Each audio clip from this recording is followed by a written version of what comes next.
Hey everyone, as you know कि अब आपके फाइनल एग्जाम होने में बस एक ही महीना बचा है और आप में से बहुत सारे स्टूडेंट्स अपने सिलेबस की रिवीजन को लेकर वरीड भी होंगे। तो बेटा टेंशन की कोई बात नहीं है। आज से हम आपके सिलेबस की chapter wise super fast revision start करने जा रहे हैं। देखिए, जब हम स्टार्टिंग में सिलेबस को पढ़ते हैं तो हमें सभी टॉपिक्स को कवर करना होता है, पर जब बात आती है एग्जाम्स के लिए रिवीजन की तो हमें सिर्फ उन्हीं टॉपिक्स पर फोकस करना होता है जिनमें से एग्जाम के अंदर क्वेश्चंस पूछे जाते हैं। तो इस वीडियो में हम चैप्टर 1 यानी कि रियल नंबर्स के प्रीवियस ईयर के क्वेश्चंस को सोल्व करेंगे। यानी कि पिछले कुछ सालों में जो चैप्टर 1 से क्वेश्चंस पूछे गए हैं उन सभी क्वेश्चंस को इस वीडियो में हम कवर करेंगे।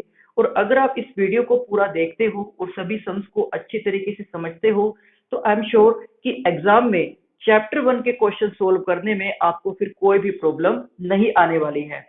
और इसी तरह से हम बाकी सभी चैप्टर्स की भी प्रीवियस ईयर के क्वेश्चंस के अकॉर्डिंग ही रिवीजन करेंगे। तो चलिए करते हैं स्टार्ट।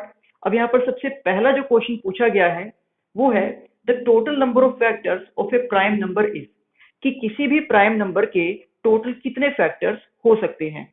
तो देखिए, जैसे कि आप जानते भी हो कि प्राइम नंबर्स उन नंबर्स को कहा जाता है जो सिर्फ खुद से डिवाइड होते हैं और 1 से डिवाइड होते हैं, बाकी और किसी अलग दूसरे नंबर से वो डिवाइड नहीं होते।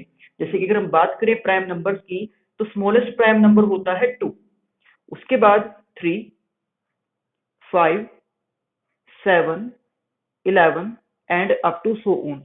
तो हमसे यहाँ पर पूछा गया है इनके फैक्टर्स के बारे में। तो अगर आप 2 के फैक्टर करते हो तो ये आपको मिलेंगे 2 एंड 1। इसी तरह से 3 के फैक्टर्स हो जाएंगे 3 एंड 1, 5 के फैक्टर्स हो जाएंगे 5 एंड 1, 7 के फैक्टर्स भी हो जाएंगे 7 एंड 1, 11 के फैक्टर्स हो जाएंगे 11 एंड 1। तो आप देख सकते हो कि अगर आप किसी भी एक प्राइम नंबर के फैक्टर्स को फाइंड आउट करते हो तो मैक्सिमम केवल 2 ही फैक्टर्स आपको वहां पर मिलते हैं। और यही इस क्वेश्चन में आपसे पूछा भी गया है कि एक प्राइम नंबर के कितने फैक्टर्स हो सकते हैं। तो यहाँ पर हमारा आंसर हो जाएगा ऑप्शन नंबर सी यानी कि 2। देन नेक्स्ट क्वेश्चन हमसे पूछा गया है the HCF and LCM of 12, 21, 15 respectively are. तो यहाँ पर हमें 12, 21 और 15 का एचसीएफ एंड एलसीएम दोनों ही बताने हैं। तो इसको फाइंड करने के लिए सबसे पहले हम 12, 21 एंड 15 के प्राइम फैक्टर्स को फाइंड करेंगे। तो देखिए, 12 के प्राइम फैक्टर्स होते हैं 2 इंटू 2 इंटू 3।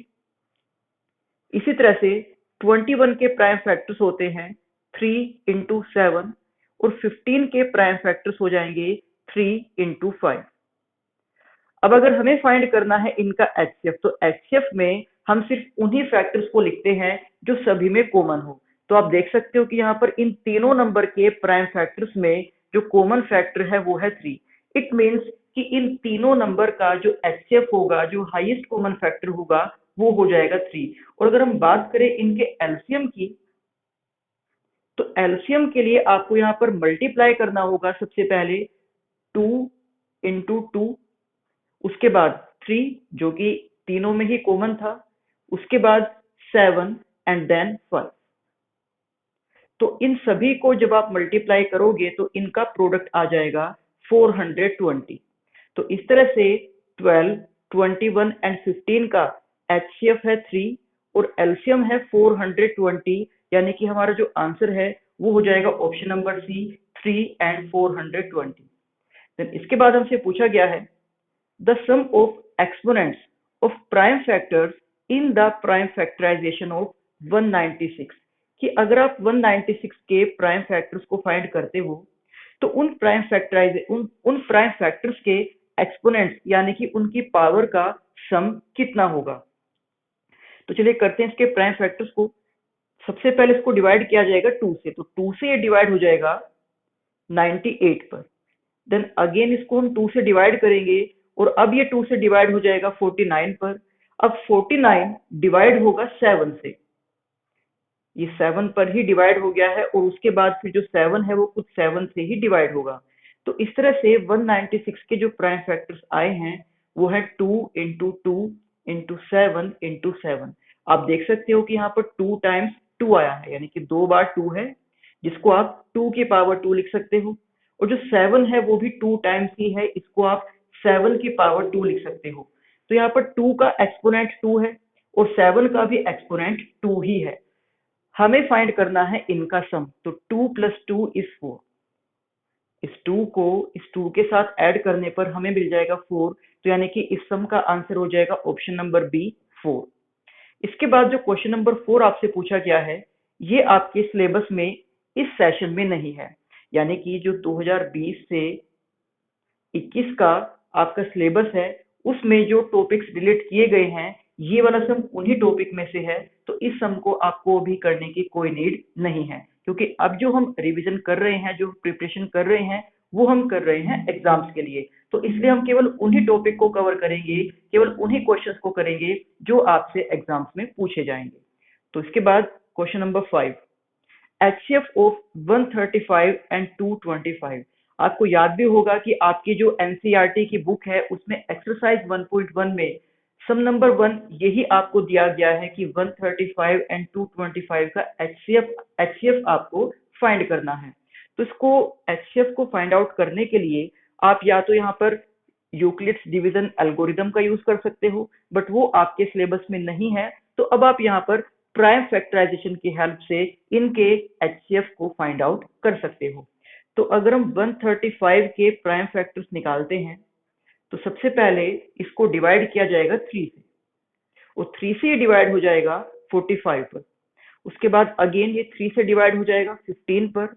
फिर उसके बाद जो 15 है ये फिर से 3 से डिवाइड हो जाएगा 5 पर, और 5 ये फिर खुद 5 से ही डिवाइड होगा।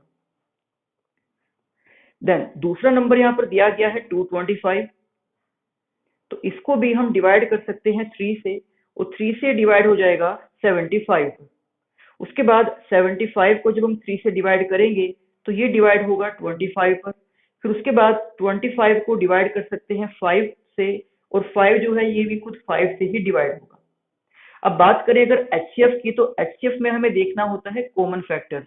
तो यहाँ पर जो कॉमन फैक्टर है आप देख सकते हो कि दोनों में ही जो 3 है, उसके बाद सेकंड टाइम फिर से 3 एंड उससे अलग 5, ये कॉमन फैक्टर हैं, यानी कि 3, 3 एंड 5। तो इनका जब हम प्रोडक्ट करेंगे 3 इंटू 3 इज 9, 9 इंटू 5 इज 45। तो इस तरह से यहाँ पर जो एचसीएफ होगा वो हो जाएगा 45। Now question number 6, the exponent of 2 in the prime factorization of 144, कि 144 के अगर आप प्राइम फैक्टर्स फाइंड करते हो तो उसमें 2 का एक्सपोनेंट क्या होगा, इट मींस कि उसके प्राइम फैक्टर्स में 2 कितनी बार आएगा, ये हमें बताना है। तो 144 के प्राइम फैक्टर्स निकालने के लिए सबसे पहले हम इसको डिवाइड करेंगे 2 से, तो ये 72 पर डिवाइड हो जाएगा। अगेन इसको हम 2 से डिवाइड करेंगे तो ये 36 पर डिवाइड हो गया। फिर इसको 2 से डिवाइड किया गया तो ये 18 पर डिवाइड हो गया। फिर इसको 2 से डिवाइड किया तो ये 9 पर डिवाइड हो गया।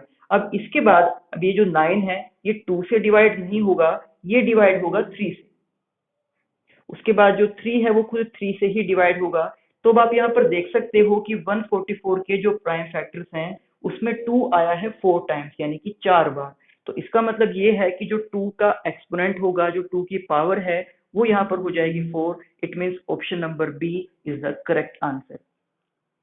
देन क्वेश्चन नंबर 7 में आपसे पूछा गया है the decimal expansion of the rational number will terminate after.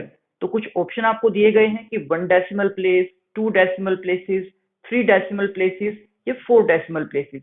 तो अब आपको करना क्या है कि जो यहाँ पर आपको डिनोमिनेटर दिया गया है, आपको इस डिनोमिनेटर के प्राइम फैक्टर्स को फाइंड करना है।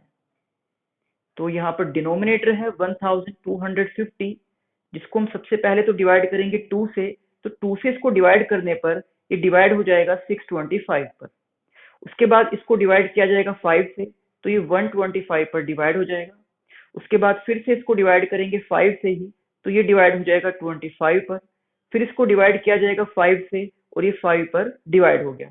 देन अगेन सबसे लास्ट में भी जो 5 है वो 5 से ही डिवाइड होगा। अब आप देख सकते हो कि यहाँ पर जो प्राइम फैक्टर्स हमने फाइंड किए हैं उसमें 2 तो केवल एक ही बार है, और जो 5 है वो इसमें 4 टाइम्स यानी कि 4 बार है।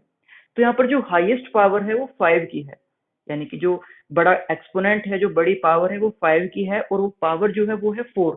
इट मीन्स जब हम इसका डेसिमल एक्सपेंशन फाइंड करेंगे तो वहां पर जो आंसर हमें मिलेगा, जो डेसिमल एक्सपेंशन हमें मिलेगा, वो 4 डेसिमल प्लेसेस तक ही मिलेगा, क्योंकि जो लार्जेस्ट एक्सपोनेंट था, जो बड़ी पावर थी, वो क्या थी? 4। तो इसलिए यहाँ पर आंसर हो जाएगा ऑप्शन नंबर डी। इसके बाद नेक्स्ट क्वेश्चन हमसे पूछा गया है, what is the HCF of smallest prime number and the smallest composite number।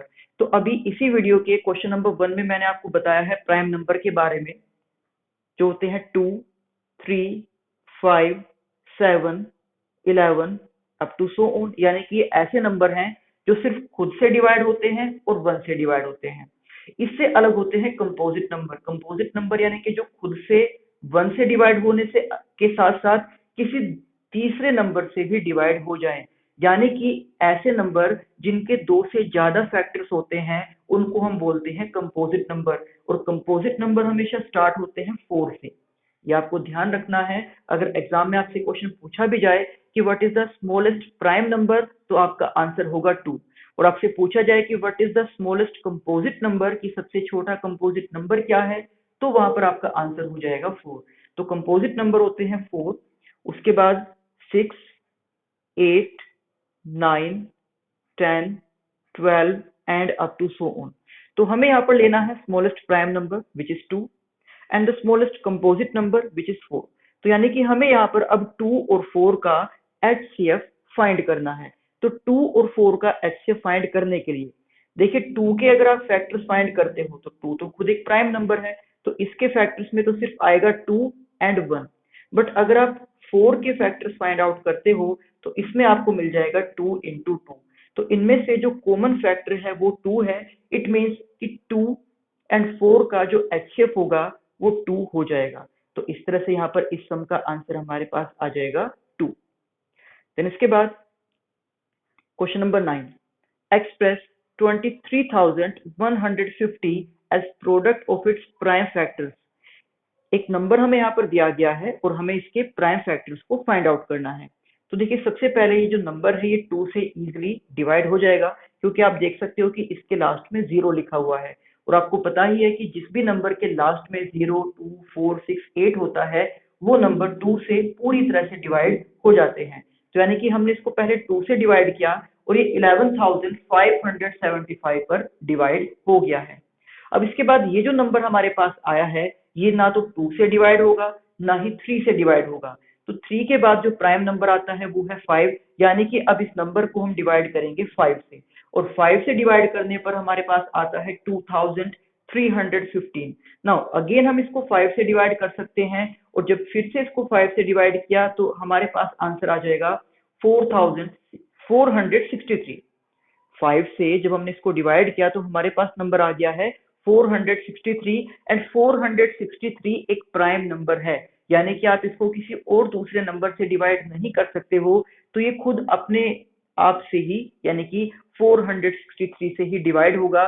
तो इस तरह से जिस नंबर के प्राइम फैक्टर्स हमें फाइंड आउट करने थे वो है 2 इंटू 5 इंटू 5 इंटू 463, और यही इसका आंसर है। द नेक्स्ट हमसे क्वेश्चन पूछा गया है कि अगर आपको ये पता है कि √2 एक इरेशनल नंबर है, तो ये प्रूव करके दिखाइए कि 5 प्लस 3√2 भी एक इरेशनल नंबर ही होगा। तो यहाँ पर जिस भी नंबर को हमें इरेशनल प्रूव करना होता है, हम उसी नंबर को रैशनल नंबर मानकर चलते हैं। So it is given that √2 is rational number. तो देखिए, कुछ स्टेटमेंट ऐसी भी होती हैं जहां पर आपको ये वाला पार्ट नहीं दिया जाएगा, डायरेक्ट ही आपको सिर्फ ये कहा जाएगा कि prove that 5 plus 3√2 is an irrational number. या फिर हो सकता है इसकी जगह पर कोई दूसरा नंबर भी दिया जा सके, जैसे कि 3 प्लस 2√5 या फिर कोई और नंबर। तो उन सभी का जो प्रोसीजर है सम को सोल्व करने का, वो एक ही जैसा रहेगा कि जिस भी नंबर को आपको इरेशनल प्रूव करना है, आप उसी नंबर को रैशनल नंबर मानकर चलिए। अब अगर वो एक रैशनल नंबर है, इट मीन्स आप उसको एक फ्रैक्शन के फॉर्म में लिख सकते हो, जैसे कि a/b, p/q या x/y, इस तरह से। तो अगर हम इसको रैशनल नंबर मान रहे हैं तो हम इसको लिख सकते हैं a/b के इक्वल। अब इसके बाद सबसे पहले तो ये जो 5 यहाँ पर है, इसको हम लेकर जाएंगे राइट हैंड साइड में, और यहाँ पर आकर ये माइनस में हो जाएगा। उसके बाद इन दोनों को हम सब्ट्रैक्ट करेंगे एलसीएम लेकर, एलसीएम में आ जाएगा b। उसके बाद ये a एज इट इज और b की मल्टीप्लाई होगी 5 से 5b। तो इसको सब्ट्रैक्ट करके हम लिख सकते हैं a minus 5b divide by b, इस तरह से। अब इसके बाद जो यहाँ पर लेफ्ट हैंड साइड में 3 है, इस 3 को हम इधर लेकर आएंगे डिनोमिनेटर में यानी कि डिवाइड में। अब आप देख सकते हो कि एक तरफ तो आपके पास जो नंबर आया है वो फ्रैक्शन की फॉर्म में है, यानी कि ये तो एक रैशनल नंबर है, और दूसरी तरफ लिखा हुआ है √2, और ये हमें पहले से ही पता है कि जो √2 है वो तो एक इर्रेशनल नंबर है, यानी कि एक इर्रेशनल नंबर को एक रैशनल नंबर के इक्वल में लिख दिया गया, जो कि कभी भी पॉसिबल नहीं है, यानी कि रैशनल और इर्रेशनल कभी भी एक दूसरे के इक्वल नहीं हो सकते। ये तो दोनों ही एक दूसरे के अपोजिट नंबर्स होते हैं। बट यहाँ पर ये आ गया है कि एक तरफ इर्रेशनल है और दूसरी तरफ रैशनल है और उनके बीच में है इक्वल का साइन। तो ये जो यहाँ पर फैक्ट आया है ये हमारी रॉन्ग अजम्पशन की वजह से आया है। तो हमारी अजम्पशन जो थी, यानी कि जो हम मानकर चले थे कि ये एक रैशनल नंबर है, ये अजम्पशन रॉन्ग है, ये गलत है। तो हमें इसको रैशनल नंबर नहीं मानना चाहिए था, क्योंकि ये रैशनल नंबर नहीं है, और अगर ये रैशनल नंबर नहीं है तो फिर ये किस टाइप का नंबर होगा, तो ये हो जाएगा एक इररैशनल नंबर, और यही इस सम के अंदर हमें प्रूव करना था। देन इसके बाद है नेक्स्ट कि state whether the real number 52.0521 is rational और नॉट, कि क्या ये नंबर एक रैशनल नंबर है या नहीं है। तो बड़े सिंपली वे में हम ये कह सकते हैं कि यस, ये एक रैशनल नंबर है। और क्यों है? क्योंकि हम इसको p बाय क्यू की फॉर्म में लिख सकते हैं। तो p बाय क्यू की फॉर्म में लिखने के लिए हमें करना क्या होगा, हमें जस्ट इस नंबर का डेसिमल रिमूव करना होगा। तो जैसे ही हम इस नंबर का डेसिमल रिमूव करेंगे तो इसके डिनोमिनेटर में यानी कि इसके डिवाइड में आ जाएगा 10,000, क्योंकि आप देख सकते हो कि इस नंबर में डेसिमल के बाद है 4 डिजिट्स, तो इसलिए इसके डिवाइड में हम 10,000 लिखकर इसके डेसिमल को रिमूव कर सकते हैं, और यानी कि अब ये p बाय क्यू की फॉर्म में आ जाएगा। और अगर ये p बाय क्यू की फॉर्म में आ गया है, इट मीन्स क्लियरली है कि ये एक रैशनल नंबर ही है। उसके बाद नेक्स्ट क्वेश्चन आपसे पूछा गया है कि शो दैट 12 की power n can not and with digit 0 और 5 for any natural number n। तो एक नंबर आपको दिया गया है 12 और उसकी पावर में है n, और हमें यहाँ पर ये प्रूव करना है कि यहाँ पर चाहे n की कोई भी वैल्यू हो जाए, यानी कि n की जगह पर हम चाहे किसी भी नेचुरल नंबर को 1 2 3 4 5 अप टू सो ऑन हम चाहे किसी भी नंबर को रख दें, तो कभी भी ये 0 पर एंड नहीं होगा। 0 पर एंड होने का मतलब ये होता है, जैसे कि आप देख सकते हो कि नंबर 10 20 30 या 450 या 600 8 9 0, इस तरह के नंबर 0 पर एंड हो रहे हैं, यानी कि इन सभी का जो यूनिट डिजिट है, जो वंस डिजिट है, वो है 0। बट 12 की पावर n में आप n की चाहे कोई भी वैल्यू रख दो तो ये कभी भी 0 पर एंड नहीं होगा, ये हमें यहाँ पर शो करना है। तो अगर आप यहाँ पर 12 के प्राइम फैक्टर्स को फाइंड आउट करते हो तो देखिए 12 के फैक्टर हो जाएंगे 2 इंटू 2 इंटू 3, यहाँ पर 5 नहीं आया। जबकि अगर आप 10 के फैक्टर्स को फाइंड आउट करते हो तो वो होते हैं 2 और 5, यानी कि एक ऐसा नंबर जिसके एंड में, जिसके लास्ट में 0 होता है, अगर आप ऐसे नंबर के प्राइम फैक्टर्स को फाइंड आउट करते हो तो उसके प्राइम फैक्टर में आपको 2 और 5 दोनों ही मिलेंगे। बट जब हमने यहाँ पर 12 के प्राइम फैक्टर फाइंड किए हैं तो हमें यहाँ पर 2 तो मिल गया, बट इसके साथ साथ 5 हमें नहीं मिला, इसलिए हम ये कह सकते हैं कि ये जो नंबर है वो 0 पर एंड नहीं होगा। द नेक्स्ट क्वेश्चन है find the HCF and LCM of 404 and 96, कि इन दोनों नंबर का हमें HCF and LCM find out करना है, और इसके साथ साथ जो इनकी प्रॉपर्टी है उसको वेरीफाई भी करना है। और प्रॉपर्टी क्या होती है कि दोनों नंबर के जो एचसीएफ और एलसीएम का प्रोडक्ट है वो उन्हीं नंबर के प्रोडक्ट के इक्वल होता है। और आपको याद होगा कि आपका ये जो क्वेश्चन है ये भी एनसीईआरटी में से ही पूछा गया है, यानी कि आपके क्वेश्चन पेपर में काफी सारे क्वेश्चन ऐसे आएंगे जो एज इट इज एनसीईआरटी में से ही पूछे जाएंगे। तो अगर आपने एनसीईआरटी की बुक को भी अच्छी तरीके से रिवाइज कर लिया है, उसकी अच्छे तरीके से प्रैक्टिस कर ली है, तो भी आपको एग्जाम में कोई प्रॉब्लम नहीं आने वाली है। तो अब यहाँ पर इन दोनों नंबर के एचसीएम और एलसीएम को फाइंड आउट करने के लिए सबसे पहले 404 के प्राइम फैक्टर्स को हम फाइंड आउट करेंगे, जो कि है 2 इंटू 2 इंटू 101, एंड इसी तरह से 96 के भी प्राइम फैक्टर्स को हम फाइंड आउट करेंगे, जिसमें आप क्लियरली देख सकते हो कि यहाँ पर 5 बार तो 2 आया है और 1 बार यहाँ पर आया है 3। तो इसके एचसीएफ के लिए हमें लिखने होंगे इनके कॉमन फैक्टर। तो कॉमन फैक्टर में सिर्फ 2 टाइम्स 2 ही आएगा। सो 2 into 2 यानी कि 4 is the HCF of these two numbers. But बात करें अगर इसके एलसीएम की, तो एलसीएम फाइंड आउट करने के लिए आप देख सकते हो कि जो 2 है वो दोनों के ही प्राइम फैक्टर में आया है। बट एलसीएम फाइंड आउट करने के लिए हम उन प्राइम फैक्टर्स को लिखते हैं जिनका एक्सपोनेंट यानी जिनकी पावर ज्यादा होती है। तो यहां से हम 2 को लेंगे, यानी कि 5 टाइम्स हमें 2 को लिखना होगा, उसके बाद 3 को, और यहां से 101 को भी लिखना होगा। और जब इन सभी का हम प्रोडक्ट फाइंड आउट करेंगे तो यहाँ पर इनका एलसीएम आ जाएगा 9696। तो ये इनका एलसीएम है। और अब अगर हम यहाँ पर इन दोनों का प्रोडक्ट करते हैं 4 एंड 9696 का, तो इन दोनों नंबर का जो प्रोडक्ट है वो 404 और 96 के प्रोडक्ट के ही इक्वल आना चाहिए। इसके बाद क्वेश्चन नंबर 14, जिसमें हमें प्रूव करना है कि √5 इज एन इरेशनल नंबर। तो √5, √2, √3, √7, √11 इस तरह की किसी भी नंबर को अगर आपको इरेशनल प्रूव करना है तो इन सभी का सेम एक ही जैसा प्रोसीजर रहेगा। तो यहाँ पर भी हम इसको एक रैशनल नंबर के इक्वल मानकर चलेंगे, यानी कि हम ये लेट करेंगे कि √5 एक रैशनल नंबर है जिसको आप एक फ्रैक्शन की फॉर्म में लिख सकते हो, जैसे कि p/q, a/b या फिर x/y, इस तरह से। तो हम यहाँ पर इसको लिख रहे हैं कि √5 equals to p/q, where p and q are coprimes. Coprime उन नंबर को कहा जाता है जिनको एक साथ किसी सिंगल नंबर से डिवाइड नहीं कर सकते। जैसे कि अगर मैं बात करूं 16 एंड 15, तो आप देख सकते हो कि 16 अलग से अगर बात करें 16 की, तो ये प्राइम नंबर नहीं है, क्योंकि आप इसको 2, 4, 8 से डिवाइड कर सकते हो। इसी तरह से जो 15 है वो भी एक प्राइम नंबर नहीं है, क्योंकि आप इसको 3 से और 5 से डिवाइड कर सकते हो। बट अगर ये दोनों नंबर एक साथ लिखे जाएं तो आप कोई भी एक ऐसा नंबर नहीं फाइंड आउट कर सकते जो 16 और 15 को एक साथ डिवाइड कर दे 1 से अलग।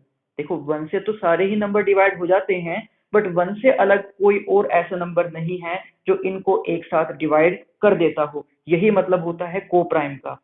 और साथ ही साथ हमने ये भी लिखा है कि where q is not equal to 0। तो अब इसके बाद यहाँ पर हम q को मल्टीप्लाई करेंगे √5 के साथ, और फिर हम करेंगे दोनों साइड स्क्वायर। तो √5 का स्क्वायर हो जाएगा 5, उसके बाद जो q को हमने यहाँ पर मल्टीप्लाई किया था उस q का भी स्क्वायर हो जाएगा, और राइट हैंड साइड में जो p है उस p का भी स्क्वायर हो जाएगा, इस तरह से। अब उसके बाद इस 5 को हम लेकर आएंगे p स्क्वायर के डिवाइड में, तो ये हो जाएगा q square is equal to p square divide by 5। अब अगर p स्क्वायर के डिवाइड में 5 को लिखा गया है, इट मीन्स ये है कि जो 5 है वो p स्क्वायर को डिवाइड करता है। और अगर 5 p स्क्वायर को डिवाइड करता है तो जो 5 होगा वो p को भी डिवाइड करेगा, यानी कि बिना स्क्वायर के जो केवल p आएगा वो उसको भी डिवाइड करेगा। और अगर हम ये कहते हैं कि 5 ने p को डिवाइड किया, तो डिवाइड करने पर कुछ आंसर भी आना चाहिए। अगर यहाँ पर कहा गया है कि p को 5 ने डिवाइड किया है, तो वहां पर कुछ आंसर भी तो आना चाहिए ना डिवाइड करके। तो उसको खुद अपनी तरफ से हम लेट करके चलते हैं कि मान लीजिए वो आंसर आ गया है a। तो इस तरह से यहाँ पर p की वैल्यू हो जाएगी कि p equals to 5 into a। अब अगर इसी को आप, यानी कि p इक्वल्स टू 5a को ही अगर आप पुट करते हो इस इक्वेशन के अंदर, तो देखिए ये इक्वेशन क्या बन जाएगी कि 5q square as it is, और p को हम पुट करेंगे 5a। तो यहाँ पर जैसे कि आप देख सकते हो कि p का स्क्वायर है, तो हमें इस 5a का भी स्क्वायर करना होगा। तो इसका स्क्वायर हो जाएगा 25a स्क्वायर। अब इसके बाद जब आप इस 5 को इधर डिवाइड में लेकर आओगे तो 5 से 25 डिवाइड हो जाएगा 5 पर ही। तो हमारे पास स्टेटमेंट आएगी q square equals to 5a square. अब अगर आप इस 5 को लिखते हो इस q स्क्वायर के डिवाइड में, q square divide by 5 equals to a square. तो q स्क्वायर के डिवाइड में 5 को लिखने का मतलब ये है कि जो q स्क्वायर है वो 5 से डिवाइड हो जाएगा। और अगर क्यू स्क्वायर 5 से डिवाइड हो रहा है, इट मीन्स जो केवल क्यू होगा यानी कि बिना स्क्वायर का जो क्यू होगा वो भी 5 से डिवाइड हो जाएगा। तो अब देखिए यहाँ पर कहा गया है कि 5 पी को डिवाइड करता है, यहाँ पर कहा गया कि 5 क्यू को भी डिवाइड करता है, बट स्टार्टिंग में ही ये बोल दिया गया था कि पी और क्यू तो को प्राइम है। तो अगर वो दोनों नंबर को प्राइम है तो उन दोनों नंबर को 5 एक साथ कैसे डिवाइड कर सकता है। तो यानी कि यहाँ पर एक कंट्राडिक्शन आ गया है, यहाँ पर एक विरोधाभास आ गया है। और ये जो कंट्राडिक्शन आया है यानी कि जो दोनों बातें एक दूसरे का विरोध कर रही है, एक दूसरे को कंट्राडिक्ट कर रही है, ये हमारी रोंग एजम्पशन की वजह से ही आया है। तो इसका मतलब ये है कि हमारी एजम्पशन यानी कि जो हम मानकर चले थे कि √5 एक रैशनल नंबर है वो गलत है। और अगर वो रैशनल नंबर नहीं है इट मीन्स वो किस तरह का नंबर हो जाएगा, वो एक इररेशनल नंबर हो जाएगा। इसके बाद इस वीडियो का लास्ट क्वेश्चन है जिसमें हमें प्रूव करना है कि √2 प्लस √5 इज इररेशनल नंबर। देखिए अभी जो क्वेश्चन हमने किया है उसमें केवल एक ही नंबर है रूट के अंदर, तो इस तरह के अगर और नंबर्स आते हैं √2, √3, √7 या √11 या जनरली आपको दे दिया जाए √n, तो इन सभी का प्रोसीजर सेम ऐसे ही रहेगा जैसे कि इस क्वेश्चन नंबर 14 को हमने सोल्व किया। या फिर अगर इसके साथ कोई दूसरे नंबर प्लस में या माइनस में या इसके मल्टीप्लाई में दे दी जाए तो उन सभी को आपको इस तरीके से सोल्व करना है जैसे कि हमने क्वेश्चन नंबर 10 में यानी कि इसमें किया था। यहाँ पर आप देख सकते हो कि एक नंबर है √2, उसके साथ 3 उसके मल्टीप्लाई में लिखा गया है और उसी के साथ फिर प्लस में लिखा गया है 5। लेकिन यहाँ पर आप देख सकते हो कि रूट के अंदर सिर्फ एक ही नंबर है, बाकी जो दूसरे नंबर हैं वो रूट से बाहर हैं। बट अब जो सबसे लास्ट क्वेश्चन यहाँ पर है उसमें दो नंबर हमें दिए गए हैं और वो दोनों ही नंबर रूट के अंदर हैं, √2 प्लस √5। हो सकता है इनके बीच में प्लस का साइन हो या फिर हो सकता है इनके बीच में माइनस का साइन भी आपको दे दिया जाए, तो भी उनको इसी तरीके से सोल्व हम करेंगे जैसे कि अब हम क्वेश्चन नंबर 15 को सोल्व करने वाले हैं। तो सबसे पहले हम यहाँ पर भी इसको रैशनल नंबर ही मानकर चलेंगे।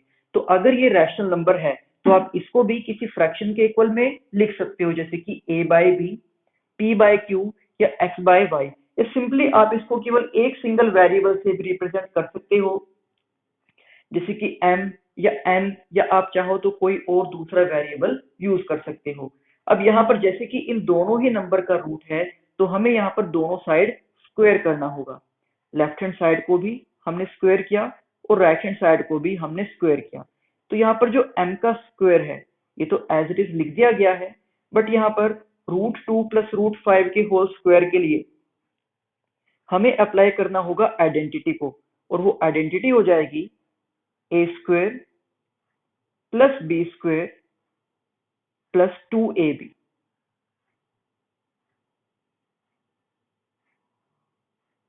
तो √2 का स्क्वायर 2, √5 का स्क्वायर 5, इट मीन्स 2 प्लस 5 ये तो हो जाएगा 7, और इनका प्रोडक्ट जो है वो हो जाएगा 2 इंटू √10।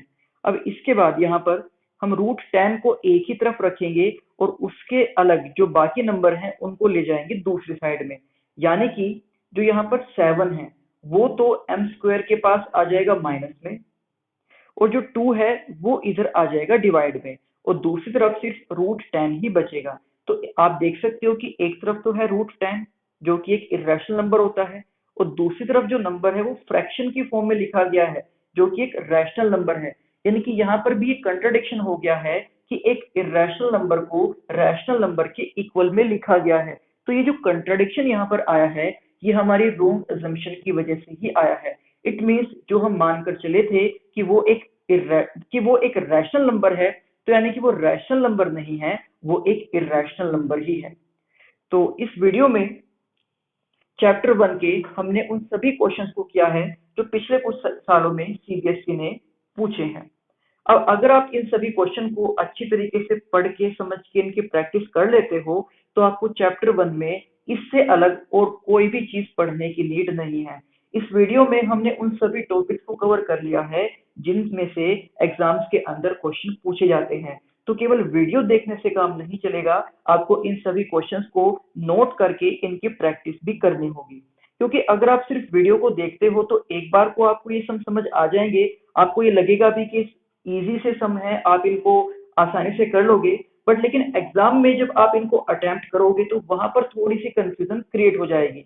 तो इसलिए जरूरी है कि आप इनकी अच्छे तरीके से प्रैक्टिस करो, क्योंकि जब आप इनको प्रैक्टिस करोगे तो ये सब अच्छे से क्लियर हो जाएंगे और फिर एग्जाम में कोई भी कंफ्यूजन नहीं होगी और कोई भी आपका टाइम वेस्ट नहीं होगा। तो अब नेक्स्ट वीडियो में हम करेंगे चैप्टर नंबर 2 की रिवीजन, और उसमें भी हम इसी तरह से जो पिछले कुछ सालों में क्वेश्चंस पूछे गए हैं, जो ऐसे टॉपिक्स को ही कवर करेंगे जिन टॉपिक में से एग्जाम्स के अंदर क्वेश्चन पूछे जाते हैं। तो चलिए मिलते हैं आपसे नेक्स्ट वीडियो में। Thank you.